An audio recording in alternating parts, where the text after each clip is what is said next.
Ini adalah WBCQ, menghadirkan radio World's Last Chance kepada Anda dari Monticello, Maine, Amerika Serikat. Kejahatan brutal, kerusuhan politik, ketidakstabilan keuangan, semuanya mengarah pada sebuah krisis yang akan datang, krisis yang belum pernah terjadi sebelumnya. Tetaplah bersama Radio World's Last Chance untuk belajar cara Anda dapat bersiap secara rohani menghadapi apa yang berada di depan. Radio WLC mempersiapkan orang untuk menyambut Sang Juru Selamat yang segera kembali.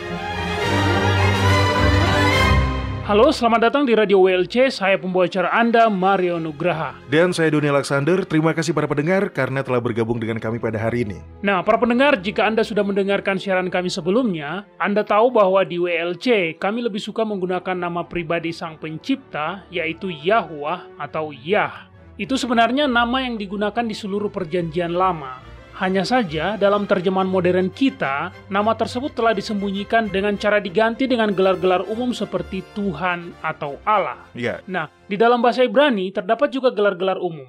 Tuhan atau Allah di dalam bahasa Ibrani adalah El atau Elohim. Ya, benar Mario. Elohim adalah sebutan bagi Yahweh di dalam kisah penciptaan. Betul. Nama Sang Juru Selamat sendiri mengandung nama Yahweh. Pemberian nama seperti ini sering dilakukan pada zaman Alkitab. Ada Abia, atau lebih tepatnya Abiyah, yang artinya Bapakku adalah Yah. Kemudian ada Azriel, yang artinya pertolonganku adalah El. Dan Azasia atau Azaziyah, yang artinya Yahweh yang perkasa. Daniel atau Daniel, El adalah hakimku. Lalu ada Elia atau Eliyah, yang menggabungkan nama dan gelar sekaligus. Artinya Elku adalah Yah. Ya. Sangat indah cara mereka membuat sebuah nama. Nama Sang Juru Selamat adalah Yahushua, dan secara harfiah berarti keselamatan dari Yahweh. Itulah dia. Bagi kita, dia secara harfiah adalah keselamatan dari Yahweh. Jadi, mari kita lanjutkan. Apa yang Anda ingin bagikan pada hari ini, Doni? Nah, apakah Anda suka teka-teki Mario atau puzzle? Tidak terlalu. Bagaimana dengan Anda? Apakah Anda suka dengan teka-teki, Doni? Ya, terus terang, saya suka. Nah, kalau begitu, saya punya satu untuk Anda. Oh ya? Putri saya menanyakan hal ini kepada saya beberapa hari yang lalu. Apa milik Anda yang lebih banyak digunakan oleh orang lain? Oke, sabar dulu Mario, saya pikir dulu. Oke. Itu milik saya, tetapi orang lain menggunakannya lebih sering dari saya. Iya. Menyerah? Tahan dulu, tunggu. Itu pasti namaku. Nah, Anda benar. Anda pandai dalam hal ini, Doni. Baik, satu lagi. Yeah. Orang yang membuatnya tidak menginginkannya, orang yang membelinya tidak membutuhkannya, orang yang menggunakannya tidak mengetahuinya. Apa itu, Doni? Anda membuat saya menyerah pada yang satu ini. Susah sekali nih, Mario. Apa ini? Peti mati. Oke, saya paham. Seseorang yang membeli peti mati tidak membutuhkannya, dan jika Anda memakainya, Anda tidak mengetahuinya. Nah, mirip seperti teka-teki. Hal yang ingin saya jelaskan hari ini ada hubungannya dengan perjamuan terakhir. Oke. Apakah perjamuan terakhir adalah perjamuan pasca Passover? Atau apakah itu sekedar sebuah jamuan makan biasa, di mana Sang Juru Selamat menetapkan komuni ini sebagai peringatan pada kematiannya? Iya, saya selalu berasumsi bahwa itu adalah perjamuan pasca Passover, Doni. Banyak orang yang seperti itu, Mario. Jadi, mari kita lihat faktanya. Oke. Dalam perjanjian baru, kita memiliki 3 Injil sinoptik. Ketiganya adalah kitab Matius, Markus, dan juga Lukas. Benar. Kita juga punya Injil Yohanes. Nah, sekarang, karena catatan Injil memberikan rincian yang berbeda, beberapa orang berpikir Injil sinoptik bertentangan dengan catatan di Injil Yohanes. Iya, saya pernah mendengar itu sebelumnya. Walaupun saya belum benar-benar memperhatikan apa yang dimaksud. Saya hanya berpikir bahwa itu diperdebatkan oleh orang-orang yang masih meragukan Injil. Baiklah, saya pikir kita harus memperhatikan hal ini. Setiap kali seseorang mulai mengklaim bahwa sebuah ayat dari kitab suci bertentangan dengan ayat yang lain, itu merupakan celah bagi setan untuk masuk dan menanamkan keraguan. Dan tahukah Anda, setan tidak akan sungkan untuk melakukan itu. Jadi, apa masalahnya, Doni? Mengapa mereka mengatakan ada kontradiksi? Ini ada hubungannya dengan waktu perjamuan terakhir. Kitab Yohanes pasal 13 tampaknya menempatkan perjamuan terakhir sebelum hari Paskah Passover Sementara ayat-ayat di dalam kitab Matius, Markus, dan Lukas tampaknya menempatkan perjamuan terakhir pada hari Paskah Passover.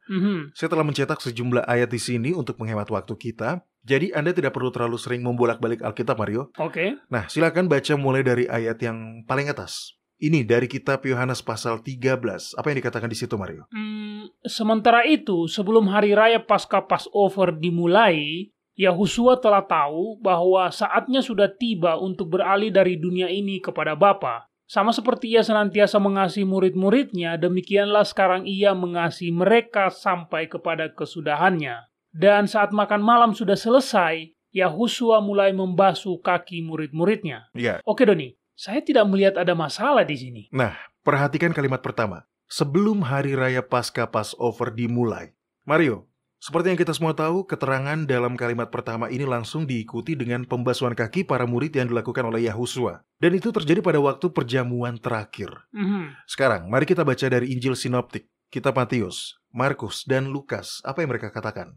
Oke. Ini berasal dari kitab Matius, pasal 26 ayat 17. Di sini dikatakan, pada hari pertama dari hari raya roti tidak beragi, datanglah murid-murid Yahusua kepadanya dan berkata, "Di mana engkau kehendaki kami mempersiapkan perjamuan Paskah Passover bagimu?" Baiklah, Yohanes berkata sebelum hari raya Paskah Passover. Dan kemudian Matius berkata pada hari pertama dari hari raya roti tidak beragi.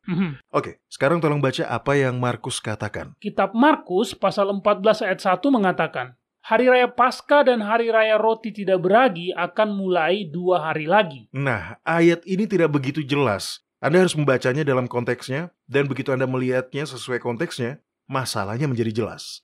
Tepat sebelum kejadian ini, dalam kitab Markus pasal 11, Anda mendapati kejadian di mana Yahusua diarak memasuki Yerusalem, yang kemudian diikuti oleh beberapa pasal yang menuliskan pengajaran-pengajaran Kristus. Benar. Lalu muncullah kalimat tadi yang mengatakan, hari raya Paskah dan hari raya roti tidak beragi akan mulai 2 hari lagi.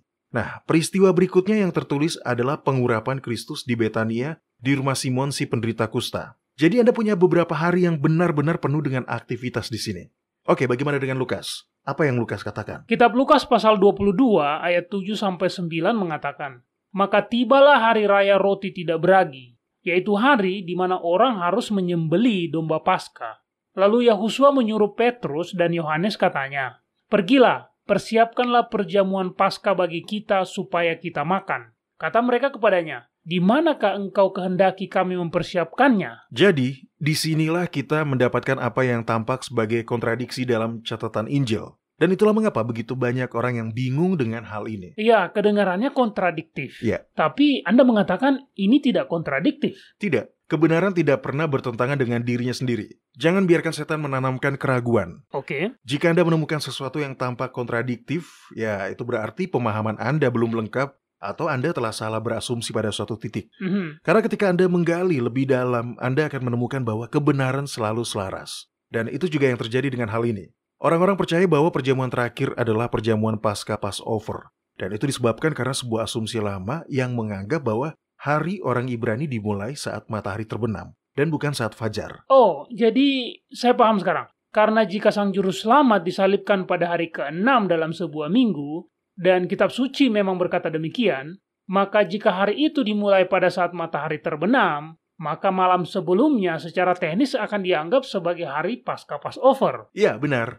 Nah, sekarang kita sudah tahu dari ayat lain dalam Alkitab bahwa hari dalam Alkitab sebenarnya dimulai pada saat fajar, bukan pada saat matahari terbenam. Dan ketika Anda melihat bukti bahwa perjamuan terakhir bukanlah perjamuan Paskah Passover, maka kita sekarang memiliki bukti tambahan bahwa hari itu dimulai pada saat fajar, bukan pada saat matahari terbenam. Oke, para pendengar, kami sudah membicarakan hal ini sebelumnya.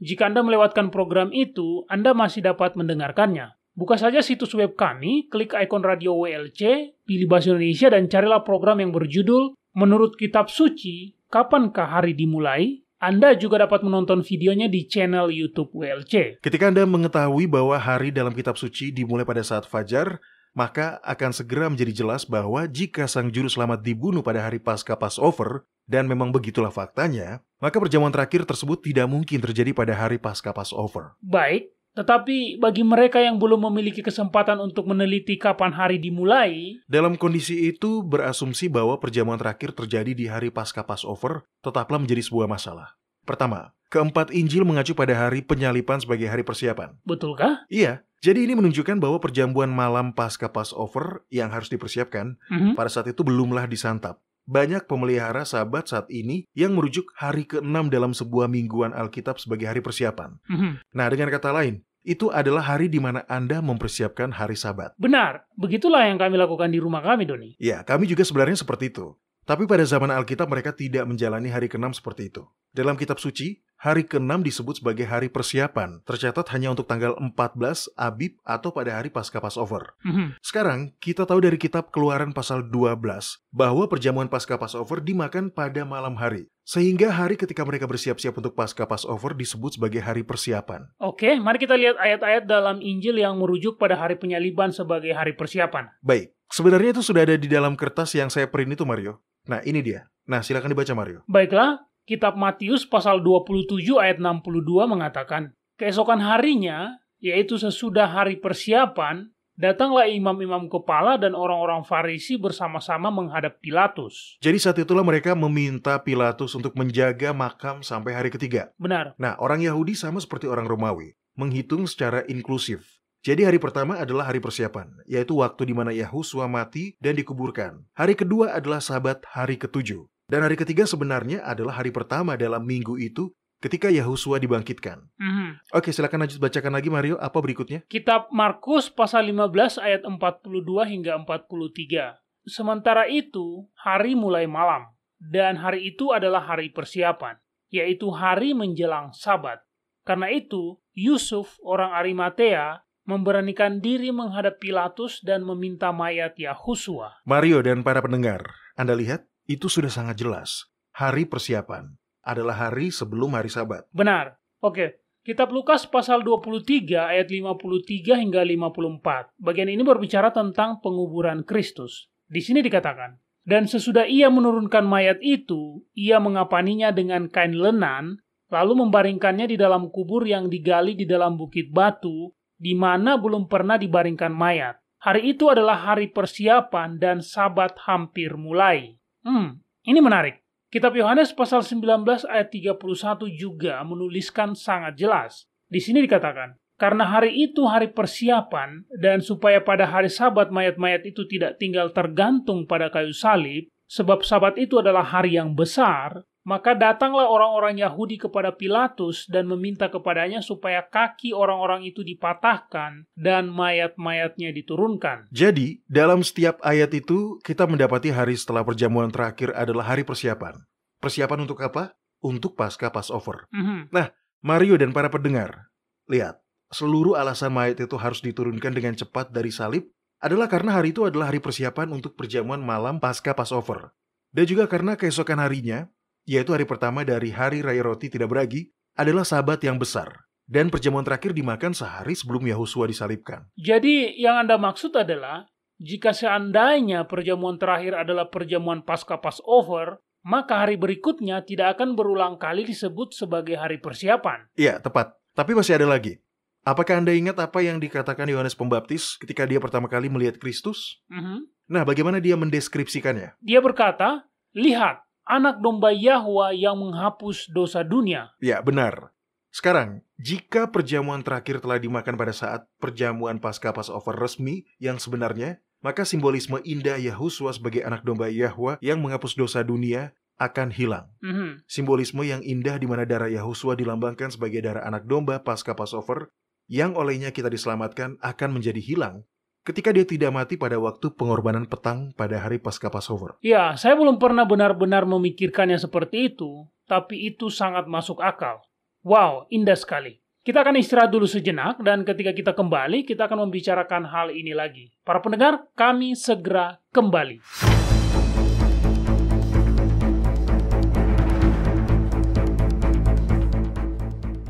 Anda mendengarkan radio World's Last Chance di WBCQ yang mengudara pada gelombang 31 meter di frekuensi 9330 kHz.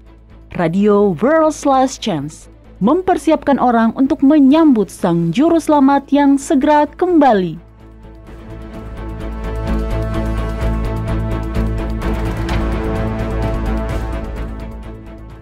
Doktrin Trinitas atau Tritunggal adalah salah satu dogma dasar kekristenan.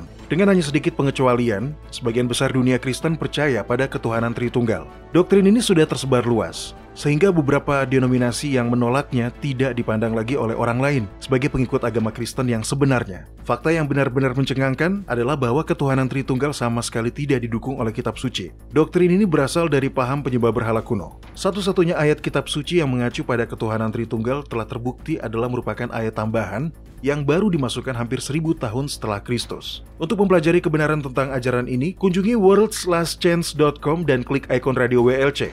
Pilih bahasa Indonesia dan dengarkanlah episode yang berjudul Satu Yahwa versus Ketuhanan Tritunggal. Pelajarilah kebenaran karena doktrin salah ini telah menyembunyikan kasih Bapa. World's Last Chance telah membuat lebih dari 1.500 video dokumenter dalam lebih dari 30 bahasa. Kunjungi situs kami di worldslastchance.com atau nonton videonya pada channel WLC di YouTube. Video-video dokumenter baru tentang berbagai topik penting terus dirilis sepanjang waktu.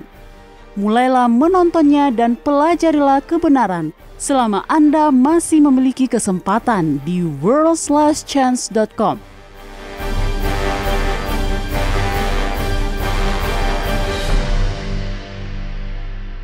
Ketika Anda mempelajari kitab suci dengan cermat, sebuah kebenaran yang mengejutkan mulai terungkap, dan itu adalah bahwa ternyata perjamuan terakhir bukanlah perjamuan pasca Passover.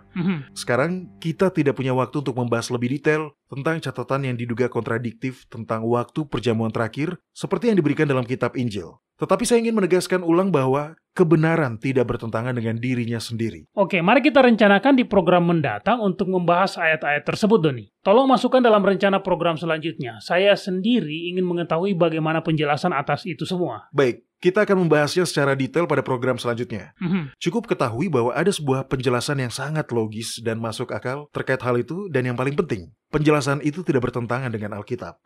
Oke, ada bukti tambahan bahwa perjamuan terakhir bukanlah perjamuan pasca Passover kuno. Dan saya ingin kita membahasnya sekarang. Baiklah. Oke Mario, tolong buka kitab Yohanes pasal 13. Baik. Mario dan para pendengar, kitab Yohanes pasal 13 dengan jelas menunjukkan bahwa pada saat mereka menyantap perjamuan terakhir, perjamuan pasca Passover belumlah dilaksanakan. Ini adalah poin pentingnya, karena ini membuktikan secara meyakinkan bahwa perjamuan terakhir bukanlah perjamuan pasca Passover. Di mana Anda mendapatkan itu, Doni? Saya tidak melihat itu di sini. Baik, akan saya tunjukkan Mario. Dan begitu Anda melihatnya, Anda akan heran mengapa Anda selama ini bisa menganggap perjamuan terakhir adalah perjamuan pasca Passover yang sebenarnya. Oke. Tapi pertama-tama, mari kita definisikan sebuah istilah. Perjamuan pasca Passover biasanya disebut sebagai hari raya, karena itu mengawali hari raya roti tidak beragi.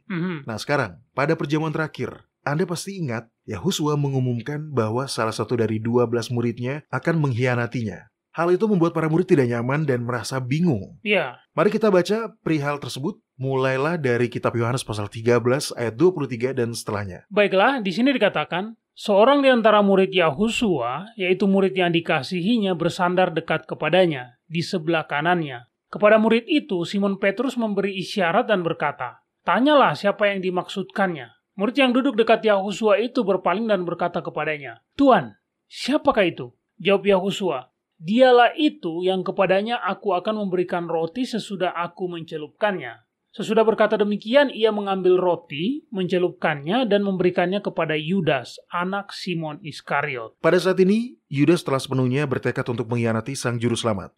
Kitab suci memberitahu kita bahwa setan telah sepenuhnya mengendalikan Yudas, mulai dari saat ini. Jadi, Yahusua mengatakan sesuatu kepada Yudas yang tidak dimengerti oleh murid-murid yang lain. Kesalahpahaman di pihak para murid inilah yang mengungkapkan bahwa perjamuan terakhir pada kenyataannya bukanlah perjamuan pasca Passover.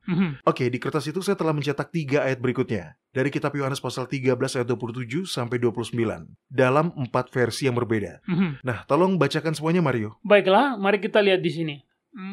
The New King James Version mengatakan, "Dan sesudah Yudas menerima roti itu, ia kerasukan iblis. Maka Yahusua berkata kepadanya, 'Apa yang hendak kau perbuat, perbuatlah dengan segera.' Tetapi tidak ada seorang pun dari antara mereka yang duduk makan itu mengerti apa maksud Yahusua mengatakan itu kepada Yudas. karena Yudas memegang kas, ada yang menyangka bahwa Yahusua menyuruh dia membeli apa-apa yang perlu untuk perayaan itu, atau memberi apa-apa kepada orang miskin. Oh, ini ayat yang menarik, Doni. Nah, benar kan?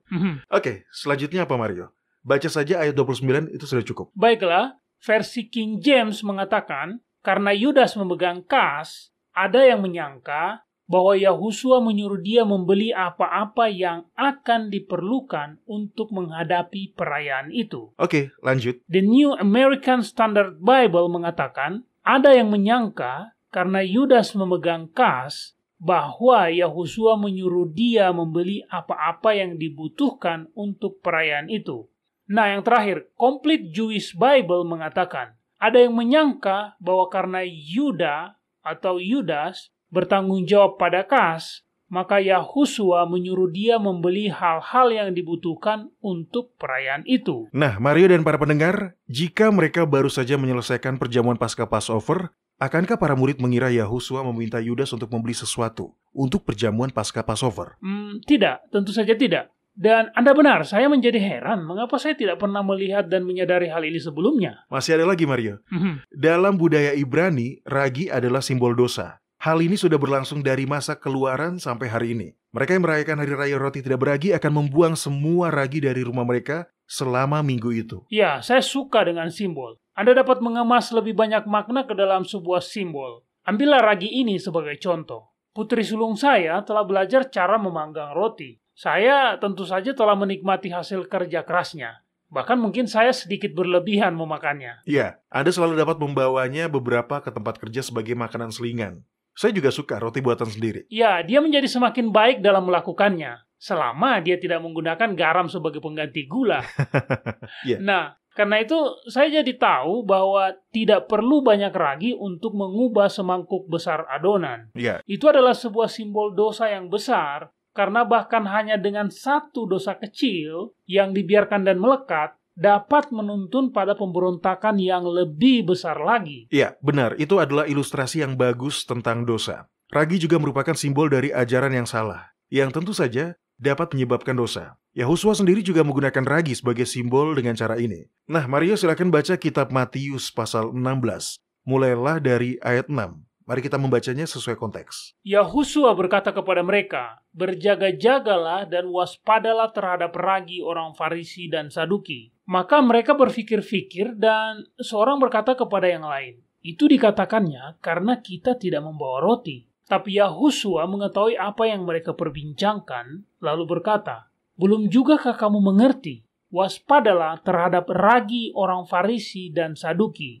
Ketika itu barulah mereka mengerti bahwa bukan maksudnya supaya mereka waspada terhadap ragi roti, melainkan terhadap ajaran orang Farisi dan Saduki. Yahusua menggunakan ragi sebagai sebuah simbol untuk doktrin palsu manusia yang ditinggikan oleh orang Farisi dan orang Saduki melebihi hukum Yahwa. Ya, doktrin palsu manusia masih mempengaruhi sistem kepercayaan sampai saat ini. Ya. Ada kredo dan dogma dalam agama terorganisir yang seringkali tidak lebih dari sekedar sebuah tradisi yang didasarkan pada asumsi yang salah. Itulah mengapa kita masing-masing perlu mempelajari keyakinan kita dengan hati-hati untuk memastikan bahwa kita tidak menerima kesalahan sebagai kebenaran dengan acuh tak acuh. Hanya karena suatu keyakinan telah dipegang selama ratusan tahun, hal itu tidak kemudian menjadikannya benar. Hal itu tidak otomatis menjadikannya alkitabiah.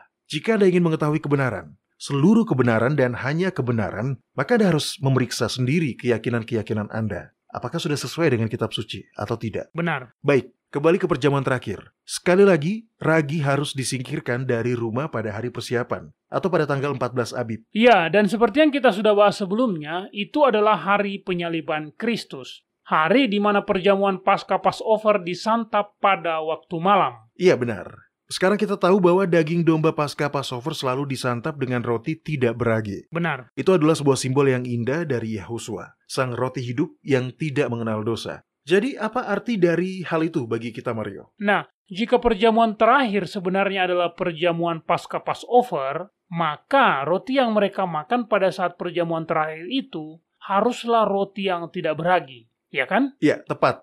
Tapi inilah kejutannya. Roti yang dimakan di dalam perjamuan terakhir adalah roti yang beragi, dan bukan roti yang tidak beragi. Sungguh? Iya, dan itu bisa dibuktikan. Mario dan para pendengar, dalam bahasa Ibrani, Hanya ada satu kata untuk frase roti beragi. Dan demikian juga untuk frase roti tidak beragi, yang hanya memiliki satu kata Ibrani. Di dalam bahasa Indonesia, karena kita tidak punya kata khusus untuk keduanya, maka untuk menyampaikan konsep ini kita perlu menambahkan kata tidak untuk membedakannya. Namun dalam bahasa Ibrani, masing-masing dari konsep tersebut memiliki katanya masing-masing. Hal yang sama juga terjadi dalam bahasa Aram dan bahasa Yunani.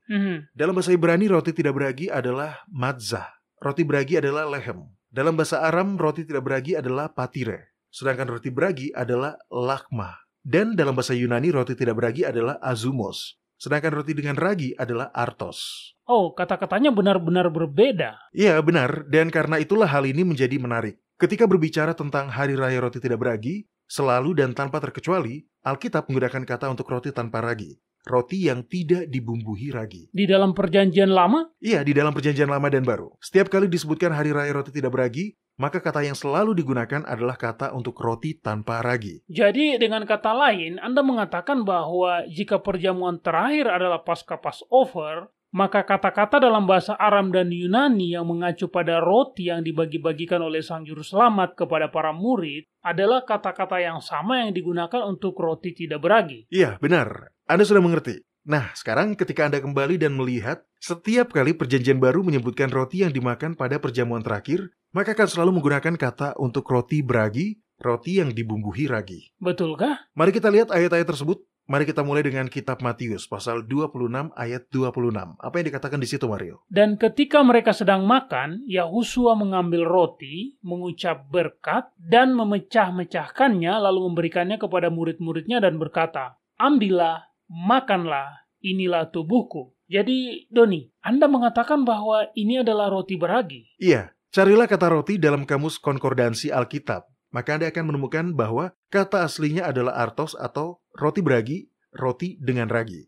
Sekarang apa yang dikatakan di dalam kitab Markus pasal 14 ayat 22? Dan ketika Yahusua dan murid-muridnya sedang makan, Yahusua mengambil roti, mengucap berkat, memecah-mecahkannya, lalu memberikannya kepada mereka dan berkata, "Ambillah, inilah tubuhku." Dan kitab Lukas pasal 22 ayat 19? Lalu ia mengambil roti, mengucap syukur, memecah-mecahkannya dan memberikannya kepada mereka. Katanya, "Inilah tubuhku yang diserahkan bagi kamu. Perbuatlah ini menjadi peringatan akan aku." Sekali lagi keduanya menggunakan kata artos, kata Yunani untuk roti beragi. Bagaimana dengan kitab Yohanes, Doni? Yohanes tidak berbicara tentang roti. Sebaliknya dia berbicara tentang pembasuhan kaki. Tapi Paulus berbicara sedikit tentang perjamuan terakhir. Oke, tolong bacakan kitab 1 Korintus pasal 11 ayat 23. "Sebab apa yang telah kuteruskan kepadamu telah aku terima dari Tuhan, yaitu bahwa Tuhan Yahusua pada malam waktu ia diserahkan mengambil roti dan sesudah itu ia mengucap syukur atasnya.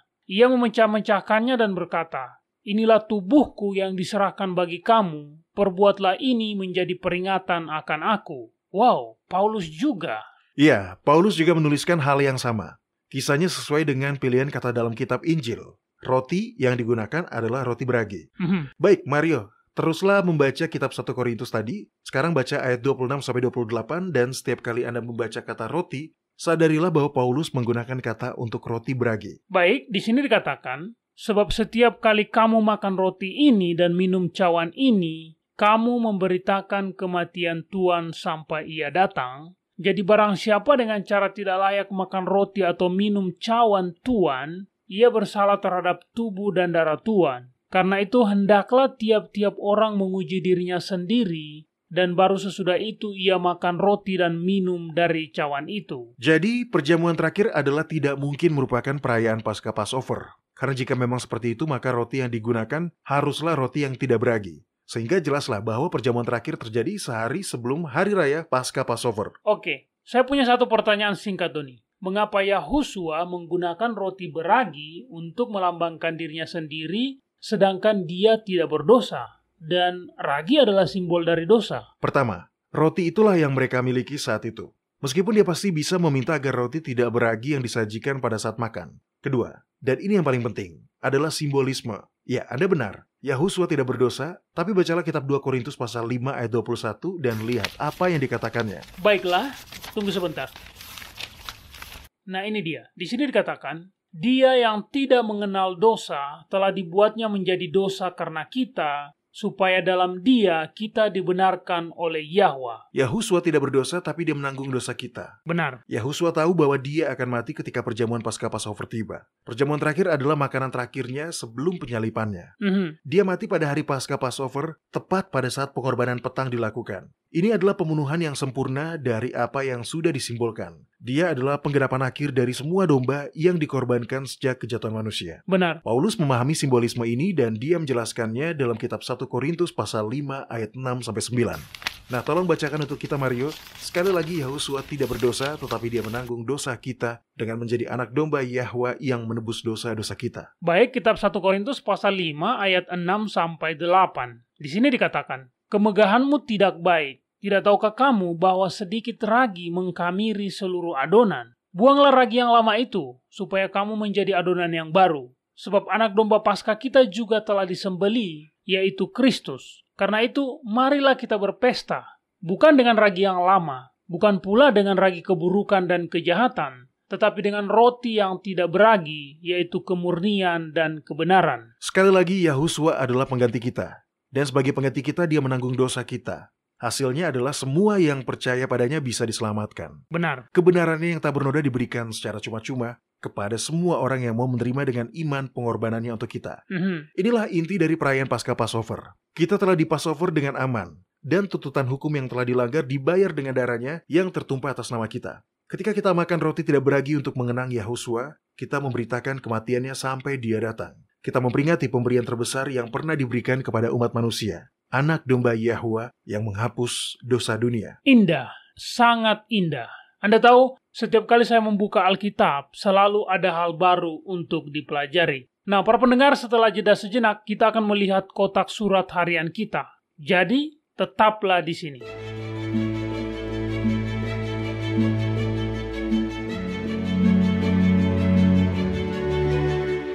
Anda mendengarkan radio World's Last Chance di WBCQ yang mengudara pada gelombang 31 meter di frekuensi 9330 kHz. Radio World's Last Chance mempersiapkan orang untuk menyambut Sang Juru Selamat yang segera kembali.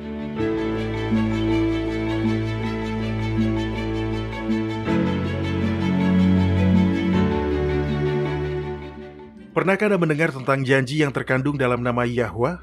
Jika belum, Anda tidak sendiri. Setan telah melakukan yang terbaik untuk menyembunyikan kebenaran yang kuat ini dari pikiran orang-orang. Dia tahu kekuatan janji yang terkandung dalam nama Yahwa. Dia tahu bahwa pengetahuan ini dikombinasikan dengan kuasa yang melekat dalam nama ilahi tersebut akan membuka semua perbendaharaan surga. Janji yang paling kuat di seluruh alam semesta hanya diketahui oleh segelintir orang. Tetapi surga sedang menanti untuk memberkati setiap orang yang mau memanggil janji yang ada dalam nama Yahwa. Pelajarilah agar Anda juga mengetahuinya. Buka worldslastchance.com dan klik ikon radio WLC. Kemudian carilah episode yang berjudul Janji yang Paling Kuat di Alam Semesta. Anda juga bisa mendengarkannya di YouTube.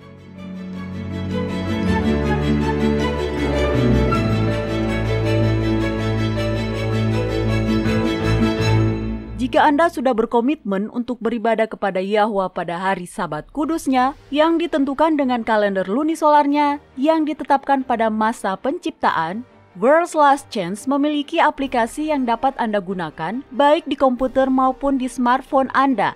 Aplikasi kalender lunisolar WLC telah dirancang untuk memenuhi kebutuhan para pemelihara Sabat lunar di seluruh dunia.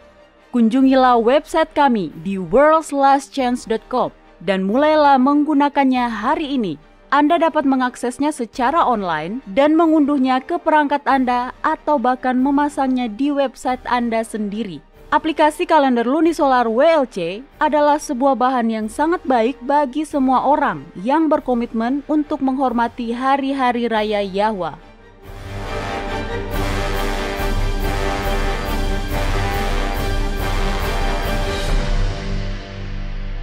Oke Doni, pendengar kita yang bernama Selma Angel dari Oldenburg, Jerman mengirimkan pertanyaan kepada kita. Dia berkata, baru-baru ini saudara perempuan saya diyakinkan bahwa sebagai wanita Kristen yang saleh, kita harus menutupi rambut kita. Dia hampir meyakinkan ibu kami bahwa dia harus mengenakan kerudung juga. Saya sendiri belum tahu apa yang harus dipercaya. Alkitab tampaknya dengan jelas mengatakan bahwa wanita harus mengenakan kerudung. Tetapi apakah itu hanya karena perihal budaya? Suami saya berkata bahwa dia akan mendukung saya dalam apapun yang saya yakini benar, tapi saya tahu dia tidak akan menyukai perubahan seperti itu. Saya sangat menghargai apapun yang dapat Anda bagikan untuk mengklarifikasi masalah ini. Oke, menurut pengamatan saya, ini adalah gerakan yang berkembang di antara orang-orang Kristen ultra konservatif. Dan ini didasarkan pada sebuah ayat di dalam kitab 1 Korintus pasal 11. Sebelum kita membukanya, saya ingin menjelaskan bahwa ini adalah perihal khusus untuk para perempuan yang hidup dalam budaya di mana menutupi kepala adalah kebiasaan normal. Ada banyak budaya di seluruh dunia di mana wanita masih menutupi kepala mereka. Ya, itu budaya. Persoalan Selma ini berbeda. Dia tinggal di Eropa. Bukan bagian dari budaya barat bagi wanita untuk menutupi kepala mereka. Pertanyaannya sederhana. Apakah Alkitab mengharuskan wanita untuk menutupi kepala mereka? Iya, Anda benar. Ini bukan sesuatu yang biasanya dilakukan oleh orang barat, tetapi saya telah melihat bahwa sudah semakin banyak wanita Kristen yang melakukannya. Seluruh perihal ini muncul dari nasihat yang diberikan Paulus kepada orang-orang di Korintus mengenai situasi khusus yang mereka hadapi. Tetapi dari sini, banyak orang percaya yang taat telah berasumsi bahwa para wanita di zaman sekarang pun harus menutupi kepala mereka. Tapi di sepanjang zaman, ada hal yang lebih dari sekedar menutupi rambut perempuan. Orang-orang yang mempercayai hal ini biasanya juga mengajarkan bahwa para perempuan harus berada di bawah otoritas laki-laki. Ini, kata mereka, adalah pelindung yang dalam tanda kutip benar, yang dilambangkan dengan kain yang dia gunakan untuk menutupi rambutnya. Tebakan saya itu adalah perkataan seorang laki-laki pada istrinya. Lalu bagaimana dengan wanita lajang? Apakah hal itu juga berlaku untuk mereka? Mereka yakin aturan itu juga berlaku bagi yang lajang. Mereka mengajarkan bahwa seorang gadis dilindungi oleh kepemimpinan ayahnya. Ketika dia menikah, peran otoritas itu berpindah ke suaminya.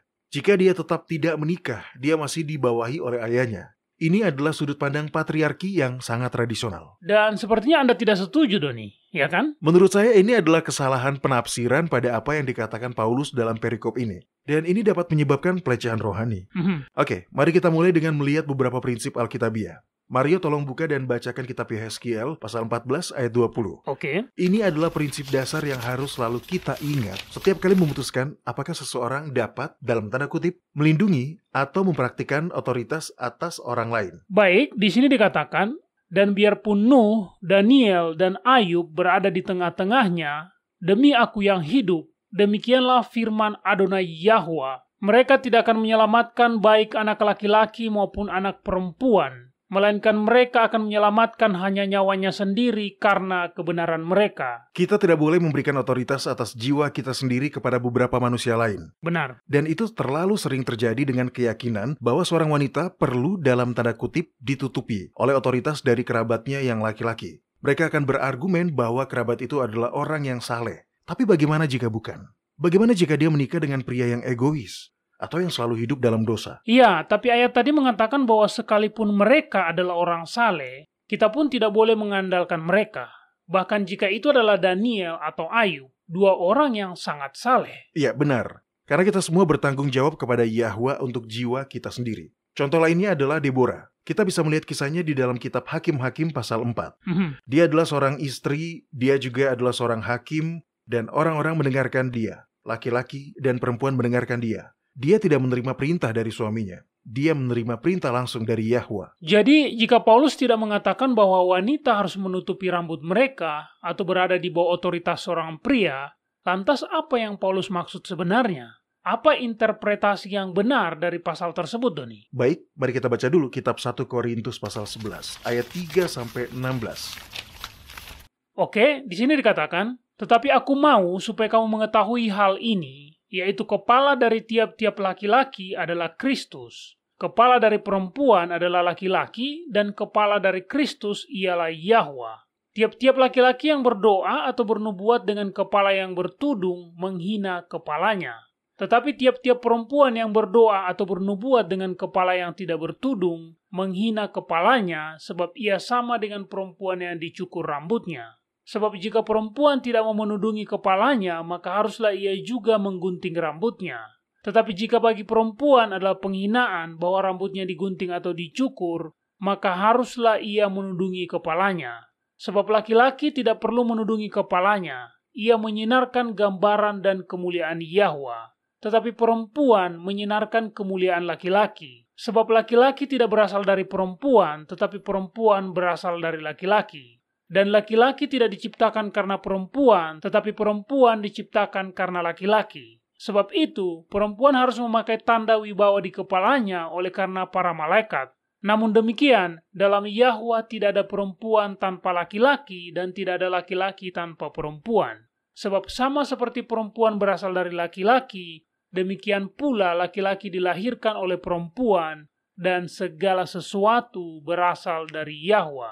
Pertimbangkanlah sendiri, patutkah perempuan berdoa kepada Yahwa dengan kepala yang tidak bertudung? Bukankah alam sendiri menyatakan kepadamu bahwa adalah kehinaan bagi laki-laki jika ia berambut panjang, tetapi bahwa adalah kehormatan bagi perempuan jika ia berambut panjang? Sebab rambut diberikan kepada perempuan untuk menjadi penudung. Tetapi jika ada orang yang mau membantah, kami maupun jemaat-jemaat Yahwa tidak mempunyai kebiasaan yang demikian. Sekali lagi, kitab 1 Korintus ditulis untuk membahas masalah yang dihadapi orang-orang percaya di Korintus. Salah satu persoalan dari hal ini adalah, apakah seorang wanita harus menutupi kepalanya di gereja? Sebuah pertanyaan ini muncul karena salah satu tradisi Yahudi adalah bahwa laki-laki, kepala keluarga, selalu menutupi kepala saat memasuki rumah ibadah. Mengapa? Apa signifikansinya? Nah, signifikansinya ada dua. Pertama, untuk menunjukkan rasa hormat kepada Yahwa. Dan kedua, untuk menunjukkan rasa bersalah dan malu akibat dari dosa-dosa mereka. Paulus, seperti yang kita semua tahu, sangat menentang legalisme tradisi Yahudi. Akibatnya, dia menentang demonstrasi legalistik dari kesalahan karena orang percaya dibenarkan oleh iman.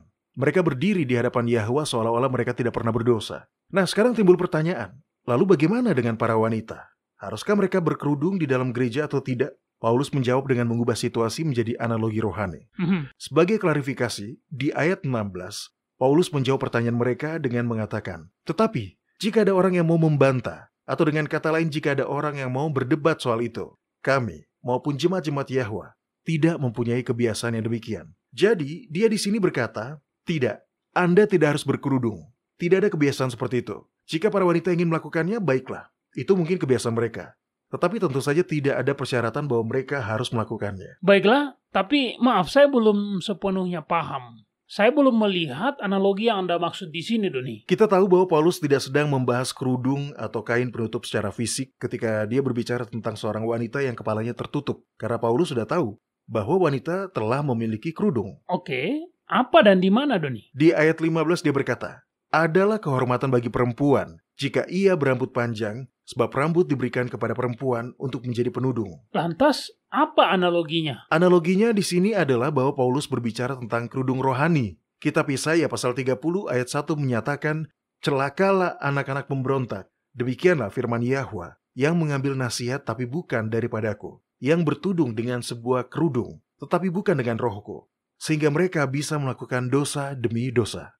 Ayat ini mengungkapkan bahwa Yahwa adalah yang menudungi kita. Kita seharusnya tidak mencari penudung selain dari rohnya sendiri, dan tentunya bukan juga dari manusia lain. Baik itu pendeta, suami, atau ayah kita. Baik, sekarang buka kitab Mazmur pasal 104 dan bacalah 2 ayat pertama.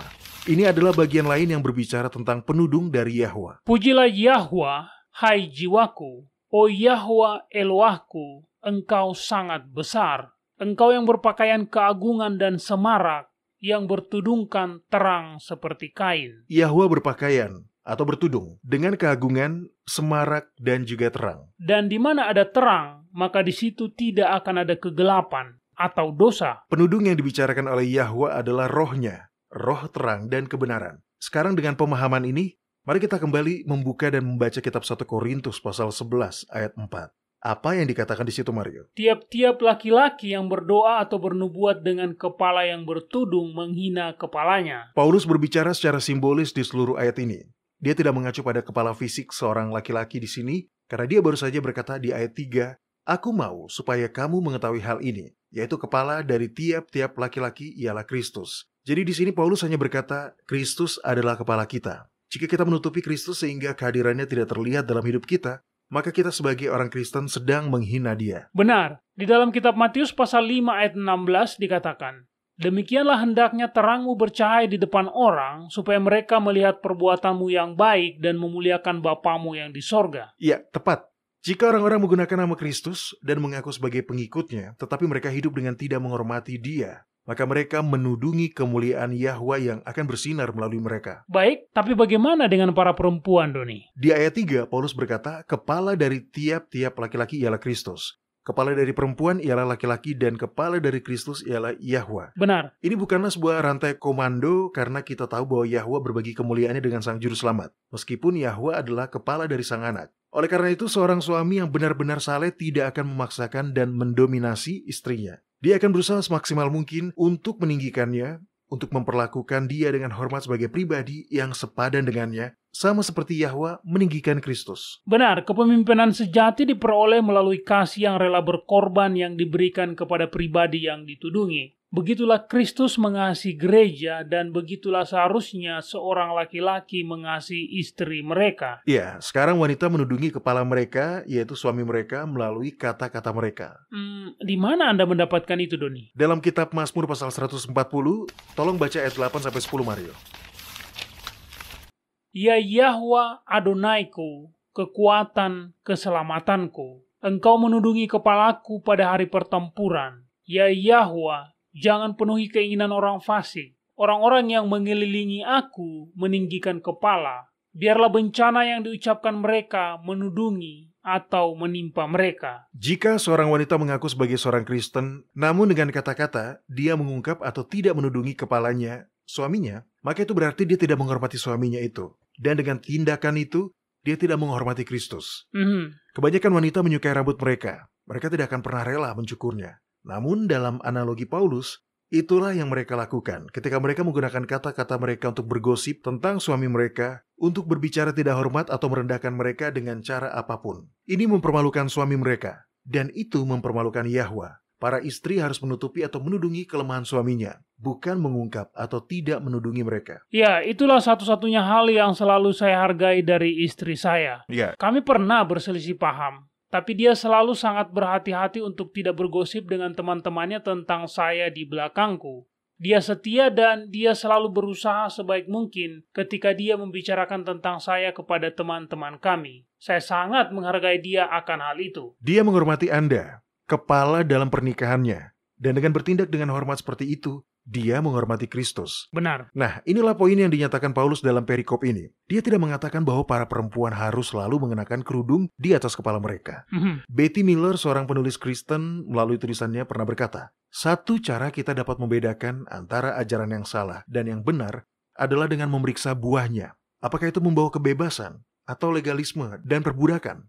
Mario dan para pendengar, masalah yang timbul dari menafsirkan kitab 1 Korintus pasal 11 sebagaimana yang dilakukan oleh banyak orang adalah bahwa dengan melakukan itu mereka menjadi legalis nyaris tanpa mereka sadari. Benar. Anda tahu, jika seorang saudara perempuan kita merasa sedikit lebih unggul dari saudara perempuan lain karena dia menutupi rambutnya sementara yang lain tidak melakukannya, maka itu adalah legalisme. Dan jika dia merasa dia harus berada di bawah otoritas laki-laki manapun dan bukan di bawah Kristus, maka itu adalah perbudakan. Iya, poin yang bagus, Doni. Sangat mudah untuk merasa lebih tinggi dalam kondisi legalis seperti itu. Dan ini dapat diterapkan pada banyak hal dalam kehidupan Kristen. Orang yang vegetarian bisa merasa lebih unggul daripada mereka yang makan daging. Sedangkan mereka yang vegan merasa lebih unggul daripada mereka yang vegetarian. Tindakan apapun yang membuat kita merasa lebih unggul dalam perjalanan kekristenan kita adalah legalisme. Dengan melakukan itu, sama artinya dengan mencoba atau berusaha mendapatkan jalan kita ke surga dengan usaha kita sendiri.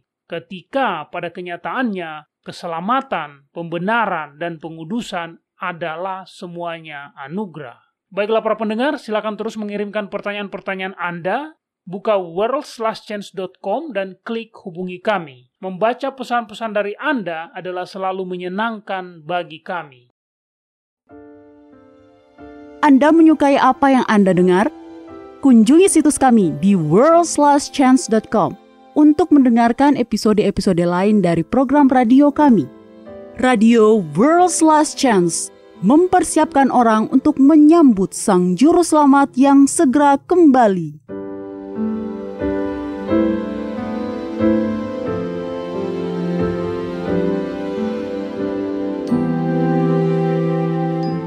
Ini adalah janji harian Anda dari firman Yahwa. Hana senang menjadi pemandu sorak dan dia masuk ke dalam tim pemandu sorak sekolahnya di tahun keduanya di sekolah menengah. Pada suatu hari dalam sebuah aksi, terjadi sesuatu yang tidak beres. Hana menangkap teman setimnya yang memperagakan lompatan tinggi di atasnya. Hana mendengar suara aneh saat gadis yang ditangkapnya itu mendarat di pelukannya.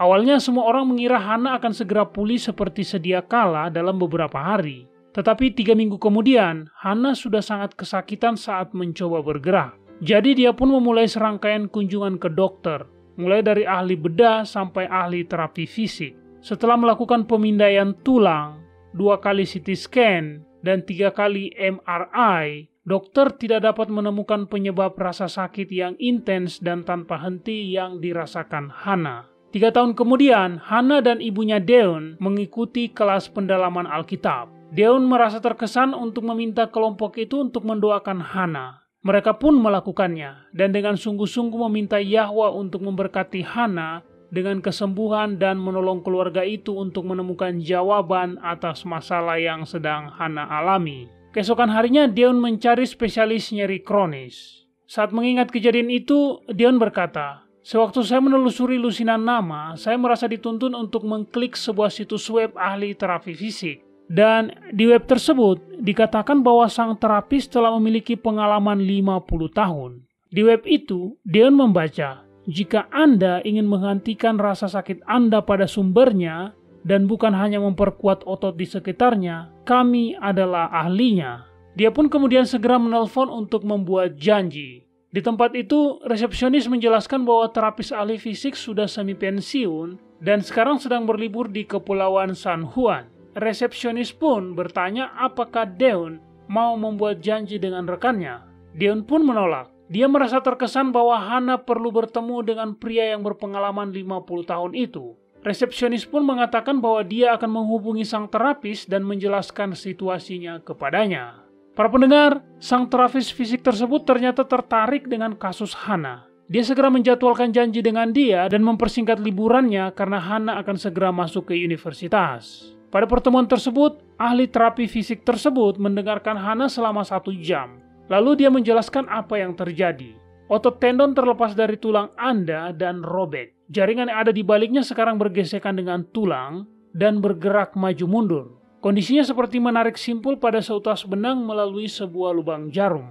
Terapis tersebut mengatakan bahwa mereka bisa memperbaikinya sebelum Hana masuk ke universitas. Jadi, setiap hari selama 2 minggu berikutnya, Hana mendatangi ahli terapis fisik tersebut. Setiap hari, tingkat nyeri menurun dan Hana dapat mulai melakukan lebih banyak aktivitas. Pada akhir dari minggu kedua, Deon datang bersama Hana ke pertemuan terakhirnya dengan sang terapis karena dia ingin berterima kasih atas semua bantuannya. Sang terapis pun segera memberikan pujian kepada Yahwa. Dia berkata, "Yahwa telah memberi saya sebuah anugerah. Saya sangat senang menggunakan anugerah itu untuk membantu orang-orang." Para pendengar, hari ini, lengan Hana telah pulih sepenuhnya dan dia akhirnya dapat kembali melakukan aktivitas yang dia ingin lakukan yang selama ini tidak bisa dia lakukan. Saat mengenang tahun-tahun penderitaan dan perjuangan untuk menemukan jawaban, Deon berkata, "Kami bersuka cita dan takjub akan kuasa Yahwa untuk mengubah situasi yang tampaknya tanpa harapan, dan dalam kebijaksanaan dan belas kasihannya, dia memberi kami harapan dan mengizinkan Hana untuk kembali pulih, aktif, dan hidup normal. Yahwa sedang menjawab doa yang dipanjatkan dengan iman. Tidak ada hal yang Anda minta kepadanya yang terlalu sulit untuk dia jawab. Tidak ada masalah yang terlalu sulit untuk dia pecahkan." Kitab Mazmur pasal 145 ayat 18 dan 19 mengatakan, "Yahwa dekat pada setiap orang yang berseru kepadanya, pada setiap orang yang berseru kepadanya dalam kesetiaan. Ia melakukan kehendak orang-orang yang takut akan Dia, mendengarkan teriak mereka minta tolong, dan menyelamatkan mereka." Kepada kita telah diberikan janji-janji yang besar dan berharga. Majulah dan mulailah mengaminkannya.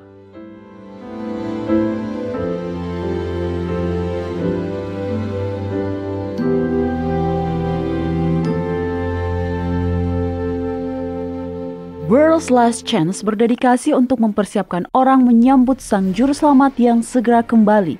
Acara siaran radio harian kami tersedia dalam 7 bahasa berbeda dari seluruh dunia dan masih banyak bahasa-bahasa lain lagi yang akan mengudara. Video-video dan artikel-artikel kami telah diterjemahkan ke dalam lebih dari 30 bahasa berbeda. Dan kami tidak hanya fokus pada salah satu poin pengajaran. Kami bersedia untuk bekerja sama dengan surga untuk membawa semua kebenaran ke dunia. Artikel-artikel dan video-video kami mencakup berbagai topik-topik penting pada pertumbuhan dan pembangunan dari perjalanan kekristenan. Kami menghadirkan materi yang mencakup kesalehan praktis di dalam kehidupan sehari-hari, doktrin Alkitabiah yang benar-benar hanya didasarkan pada firman Yahwa, kalender Sang Pencipta, dan nubuatan akhir zaman yang penting untuk Anda ketahui. Kami bahkan membahas berbagai macam angin pengajaran yang palsu yang telah digunakan oleh setan untuk menipu banyak orang, dan mengungkapkan mengapa itu salah dan apa yang benar berdasarkan Alkitab. Kunjungilah kami hari ini di worldslastchance.com. Pelajarilah kebenaran di hari-hari terakhir ini.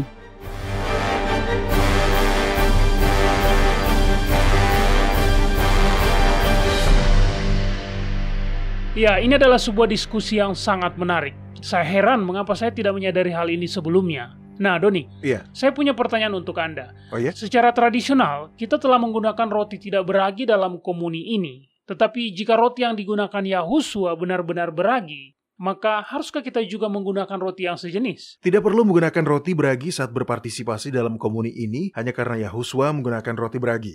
Demikian pula, jika seseorang tidak bisa mendapatkan roti tidak beragi, dia tidak seharusnya merasa bersalah karena menggunakan roti beragi. Intinya, ada pada simbolisme yang mengajarkan pelajaran rohani yang dalam bahwa Yahusua, anak domba Yahwa yang tidak berdosa, telah menjadi dosa bagi kita, sehingga kita bisa dijadikan kebenaran Yahwa di dalam dia. Titik. Itu adalah poin yang bagus. Terlalu sering kita terfokus pada detail yang tidak terlalu menentukan. Apakah itu roti beragi atau roti tidak beragi? Jika kita bisa mendapatkan roti yang tidak beragi, bukankah akan menjadi tidak hormat untuk menggunakan yang beragi? Atau haruskah kita melewatkan komuni sampai kita bisa mendapatkan roti tanpa ragi? Ini semua adalah cara setan mengalihkan kita dari apa yang benar-benar penting. Dan itu adalah Yahwa telah menyediakan keselamatan penuh dan gratis bagi semua orang yang lahir di bumi ini. Yang harus kita lakukan adalah menerima dengan iman.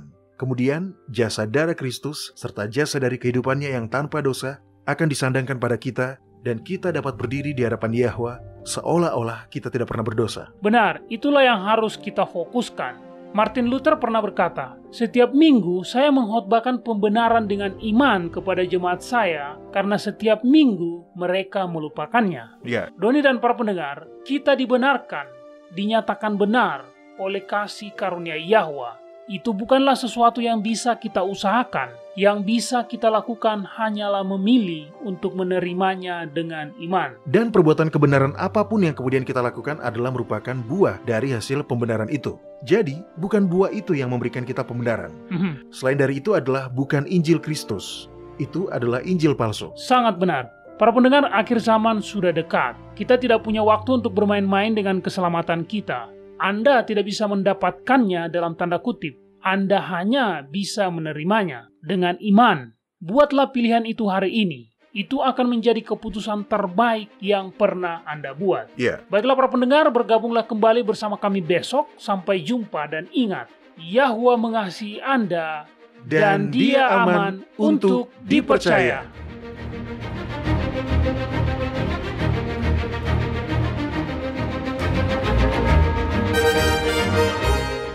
Anda baru saja mendengarkan Radio WLC. Program ini serta episode Radio WLC yang lain tersedia untuk Anda unduh di situs kami. Sangat baik untuk dibagikan pada para sahabat Anda yang mempelajari Alkitab. Ini juga sumber yang bagus bagi orang-orang yang beribadah kepada Yahwa sendirian atau di rumah. Jika Anda ingin mendengarkan program Radio WLC, kunjungi situs kami di worldslastchance.com. Klik ikon Radio WLC di bagian kanan atas beranda. Di sini Anda dapat mengunduh episode dalam bahasa pilihan Anda. Tersedia juga artikel dan video dalam berbagai bahasa. Bergabunglah bersama kami besok untuk menerima berbagai pesan kebenaran lain di WBCQ yang mengudara pada gelombang 31 meter di frekuensi 9330 kHz. Radio World/Chance mempersiapkan orang untuk menyambut Sang Juru Selamat yang segera kembali.